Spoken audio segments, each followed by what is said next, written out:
Muchas gracias. Muchas gracias por la presentación y muchas gracias al CCNCERT por haberme invitado a este magnífico evento que, como todos los años, se supera en afluencia de personal y en el interés de los asuntos que se tratan. Bien, voy a exponer en los próximos minutos, creo que media hora me sobrará, o sea que podrán hacer preguntas si les interesa, el asunto. En los próximos minutos voy a exponer un concepto, le he llamado concepto, a lo mejor es un poco ambicioso, pero es un concepto que le he llamado ciberlitoral. En el tema del ciberespacio, una de las cuestiones que se barajan es, como explicó en la primera ponencia la teniente coronel Mateos, el tema de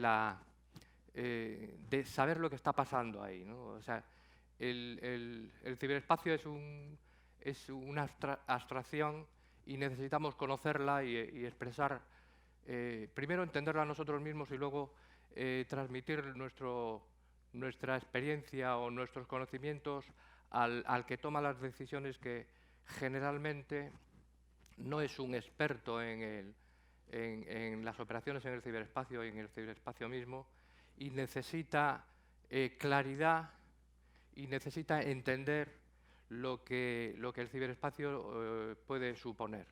Y para eso creo que ciertos conceptos nos pueden ayudar a hacerlo. Y esa es mi intención con esta presentación. Bien, este es mi nombre, José Ramón. Y este es el índice que voy a seguir. En primer lugar, una introducción, dos transparencias sobre la introducción a por qué este concepto y por qué el ser humano a menudo utiliza disímiles y comparaciones para comprender realidades complejas.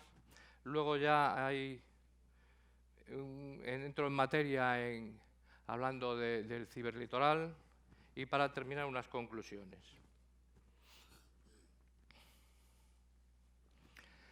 Bien, lo expresé al principio. El ser humano necesita analogías como herramientas para facilitar la comprensión de la realidad. También, para entender esa realidad, nos hemos valido históricamente de varias herramientas: la filosofía, la ciencia, la religión, las artes, la literatura. Todos estos elementos nos ayudan a entender la realidad, o al menos a creer que la entendemos.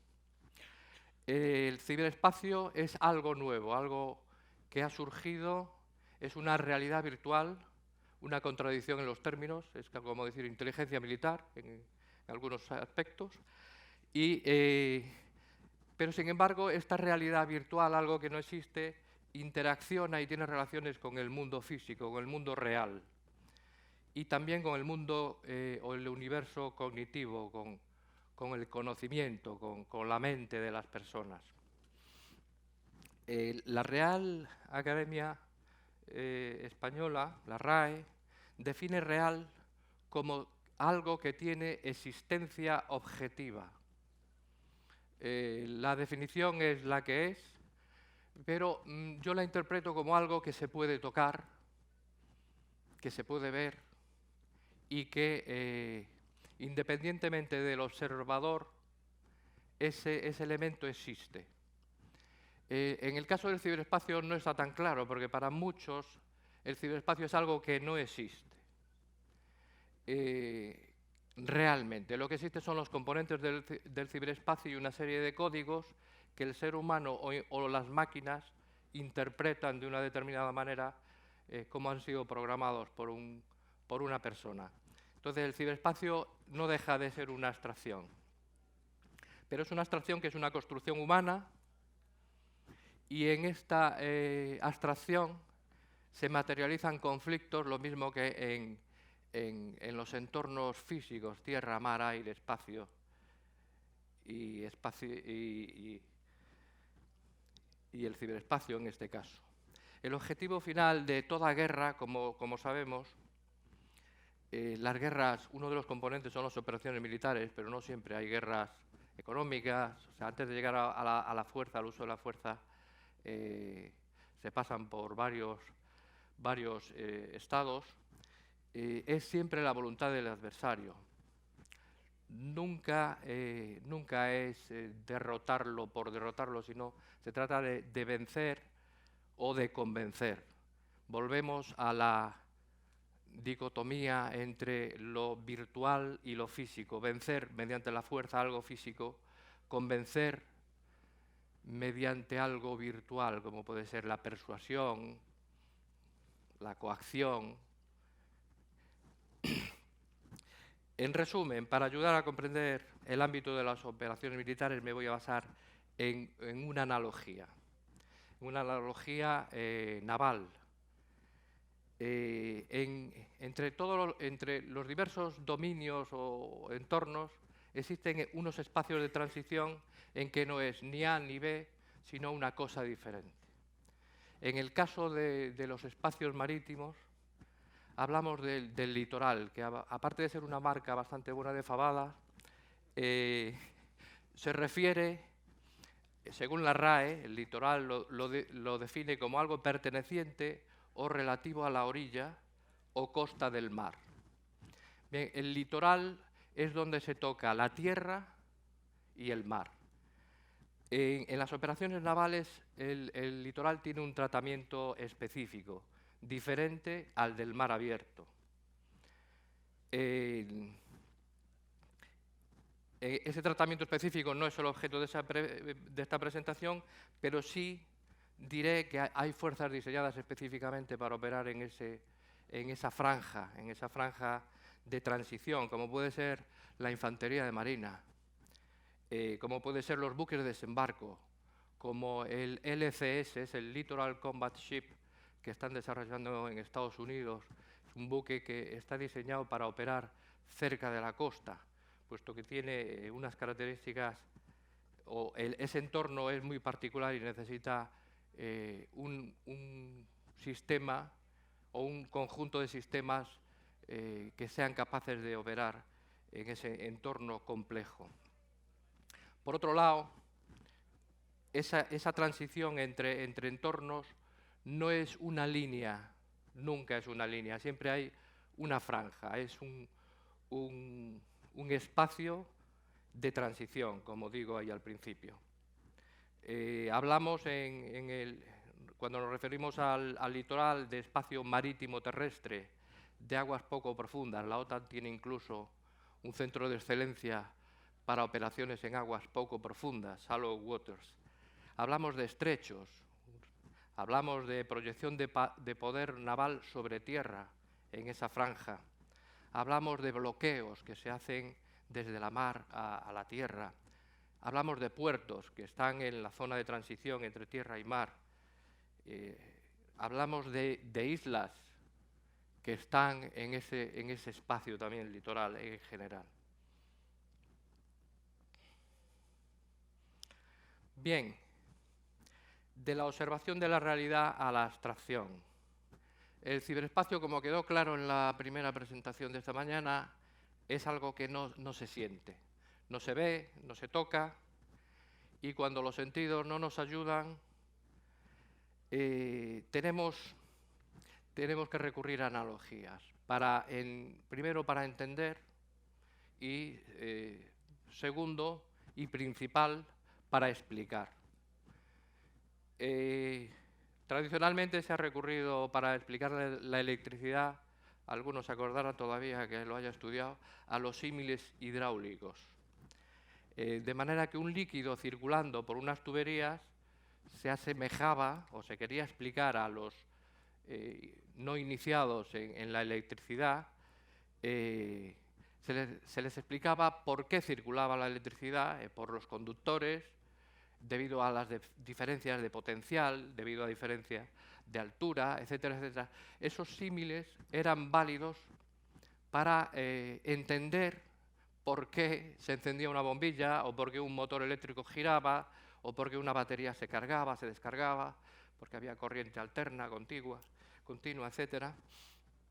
Pero son imperfectos. Eso tiene que quedar muy claro. Las analogías no son la realidad, son un vehículo que nos ayuda a explicar la realidad. En el caso del litoral, esto es aplicable. O sea que no es cierto que existan unos litorales, pero sí, a mí personalmente me han sido muy, muy útiles pensar que el ciberespacio que tiene unos litorales, sobre todo, para lo que diré a continuación en la siguiente transparencia, para definir mejor qué capacidades son necesarias y cuál es el ámbito que deben tener las operaciones militares en el ciberespacio. Y este es el meollo de la cuestión. Lo anterior ha sido introducción y explicación de por qué se me ha ocurrido esto. Estas son la típica división. Esto es un análisis de esa abstracción, un análisis del ciberespacio. Está en la doctrina norteamericana, OTAN y española. Se divide el ciberespacio en capas. Las capas no existen, tampoco, son abstracciones. Se habla de una capa física que tiene dos componentes, un componente geográfico y un componente físico propiamente dicho. El componente físico pues es el hardware, el hardware de un ordenador que está situado en un determinado enclave, que se relaciona naturalmente con la capa geográfica, pero que no es lo mismo. O sea, que este cable vaya por aquí está en la capa física del ciberespacio. O sea, yo puedo afectar al ciberespacio porque conozco que este cable está físicamente aquí y desde ahí puedo influir en el ciberespacio. Luego está la capa lógica, que es propiamente la que define el ciberespacio. En la capa lógica está definida por protocolos de comunicación, por procesos, por algoritmos. Es el ciberespacio propiamente dicho.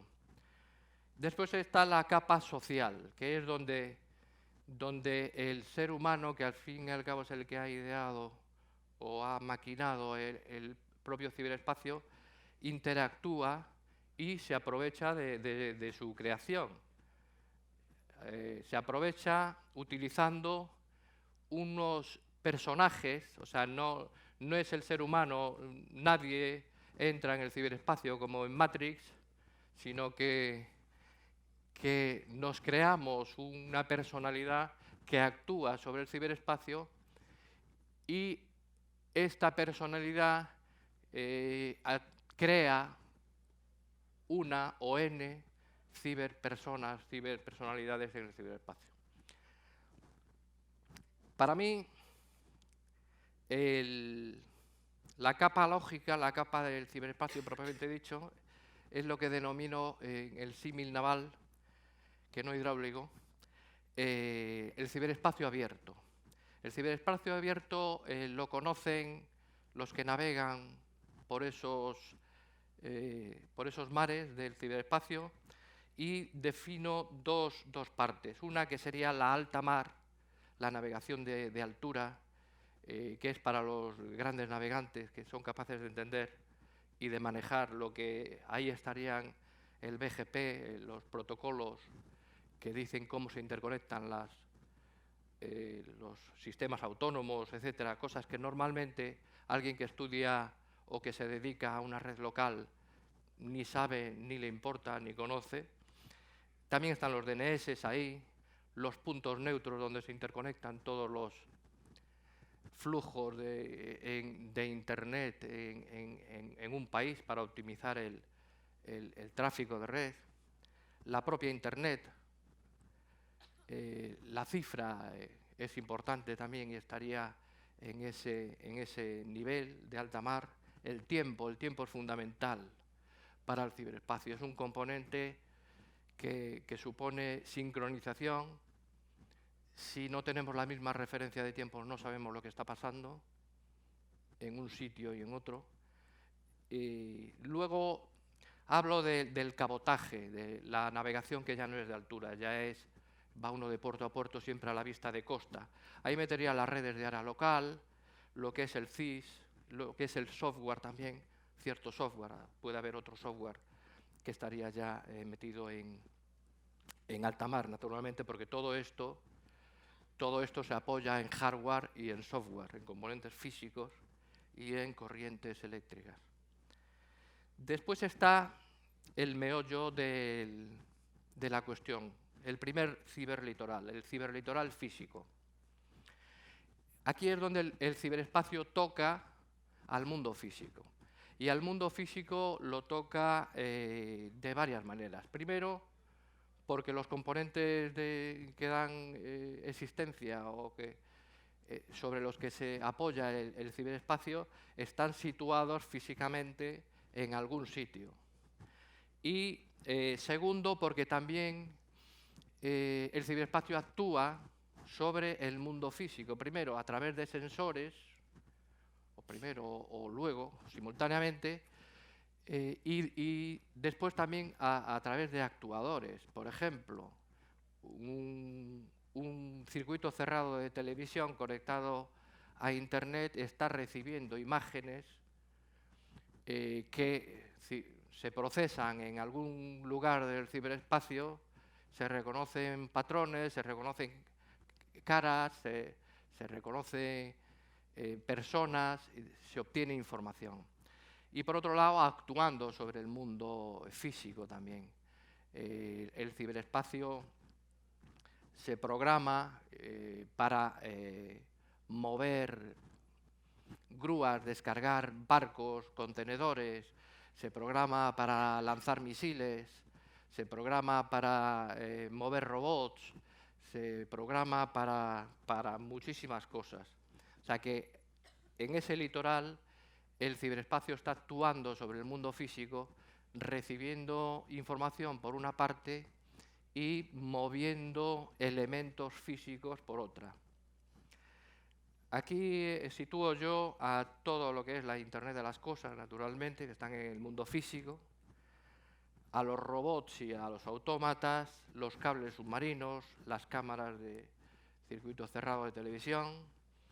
El espectro electromagnético tiene una clara convergencia con el ciberespacio, aunque hay quien discute si la guerra electrónica y el ciberespacio son lo mismo, convergen, no es el objeto de esta presentación, pero sí es cierto que las señales de guerra electrónica se generan en muchos casos mediante la intervención de un ordenador, al menos en su formación. Los sistemas de posicionamiento, GPS, Galileo, etcétera, los satélites están aquí también, están controlados a través del ciberespacio. Los centros de datos están ubicados en un determinado búnker o bajo tierra o donde los queramos poner protegidos, pero están interactuando con el entorno físico. Los sistemas industriales en general, SCADA, sistemas de operación, etcétera. Y por último hablamos del otro ciberlitoral. O sea, la mar toca solamente a la tierra, también toca al aire y también al fondo marino, pero bueno. Hablamos aquí del ciberlitoral social y cognitivo. O sea, el ciberespacio influye no solo en el medio físico, sino que influye en las personas. En este último litoral, o primero, según se vea, está la inteligencia de fuentes abiertas. Se mueve en este entorno, no solo la de fuentes abiertas, sino otras muchas. La inteligencia en el ciberespacio. Hay mucha información a disposición de el que la sepa analizar y obtener inteligencia. Aquí se mueve la influencia también. Se mueve las fake news, se mueve las fake, cualquier cosa, y también la verdad y la mentira. Aquí están las personas, no las personas físicas, sino las personalidades que nosotros volcamos y modelamos en la red. Los grupos a los que pertenecen esas personas en el ciberespacio, que no tienen nada que ver en general con los grupos en el mundo físico.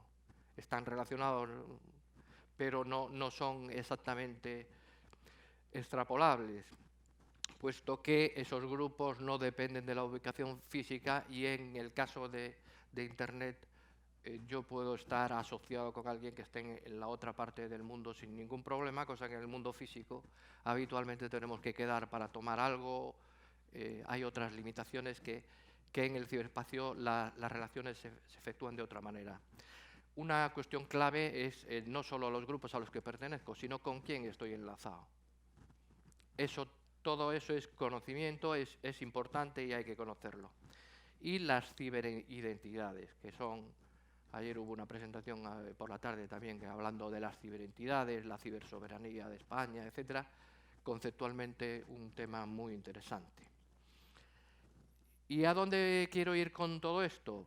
Pues a definir lo que una operación o las operaciones militares en el ciberespacio tienen que tratar. Tienen que tratar, por un lado, por conocer bien su medio, que es el ciberespacio abierto, y no olvidar los litorales, que es de verdad donde se proyecta el poder ciber, el cyberpower o el cyberpower, sobre los litorales.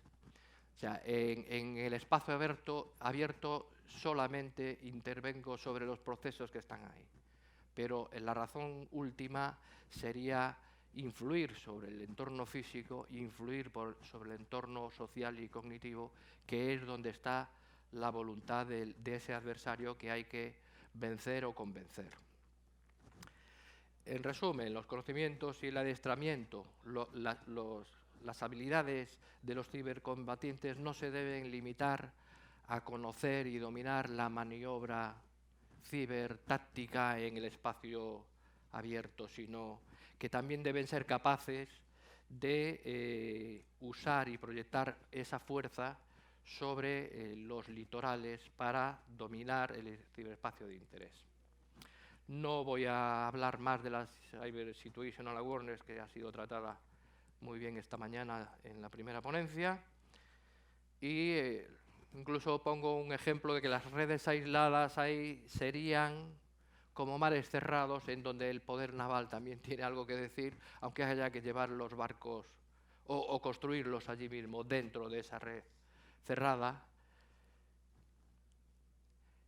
Y estas son las conclusiones.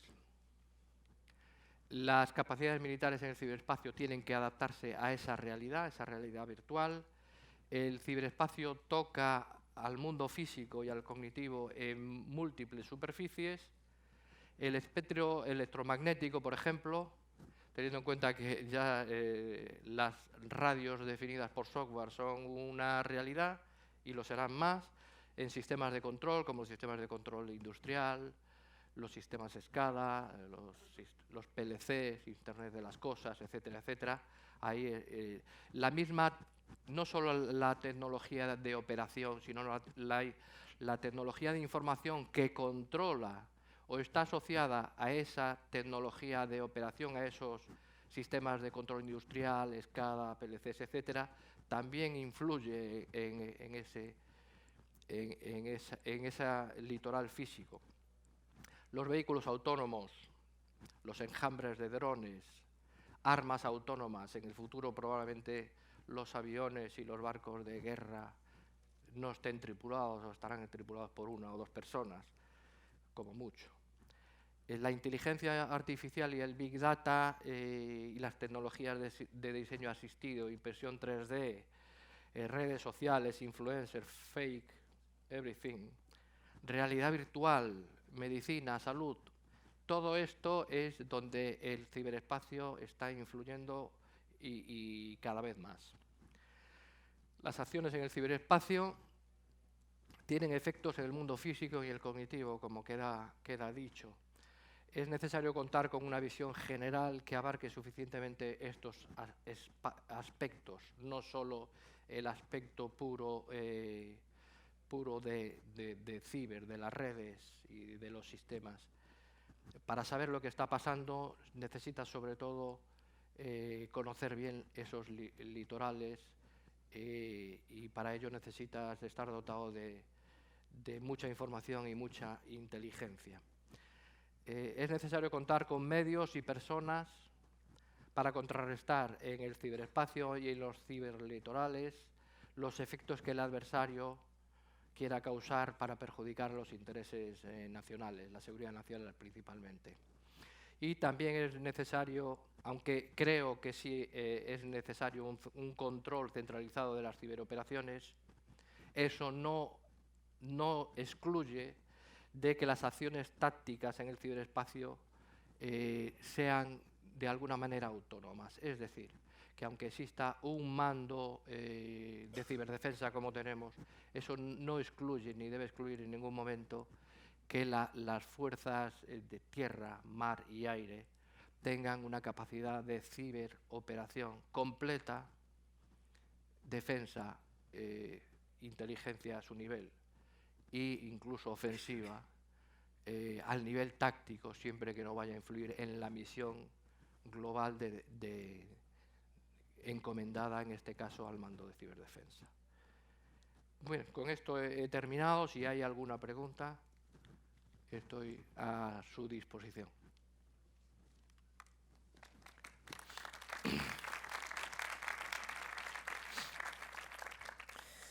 Pues sí las hay. A ver, la primera pregunta es, ¿en qué ciberespacio sitúa la guerra submarina? La guerra submarina, pues fíjate, en el caso de la guerra submarina tenemos cables submarinos que son realmente son los nervios, son la espina dorsal de Internet, está debajo del mar. Se dice, yo no los he visto, pero he leído artículos de que hay submarinos especializados en, por supuesto, en destruir cables submarinos. Es más fácil destruir o neutralizar un cable submarino donde toca la tierra, que es en el litoral precisamente, que en las profundidades, pero sí existen, al parecer, ya digo que yo no los he visto, submarinos que son capaces de pinchar un cable submarino debajo del agua y extraer información de ahí. O sea, monitorizar. O sea, que la guerra submarina también está en el ciberespacio. Pues hay otra pregunta, que es la siguiente. ¿Se encuentra ya muy extendido el concepto de ciberlitoral en la ciberdefensa de la Armada? No se encuentra extendido porque acaba de nacer. O sea, que realmente es la primera exposición pública que se hace del concepto de ciberlitoral es hoy, o sea que es una primicia mundial, si quieres, y no sé si tendrá mucho recorrido. Yo espero que sí, y que alguien lo extienda. Bueno, pues nos queda minuto y medio. Si alguien tiene una pregunta rápida, a mano alzada. Y si no, pues nada, agradecemos la presencia del capitán, ha sido una charla muy interesante y efectivamente hemos descubierto casi todos a la vez el concepto de ciberlitoral. Muchísimas gracias y gracias por estar aquí. Gracias.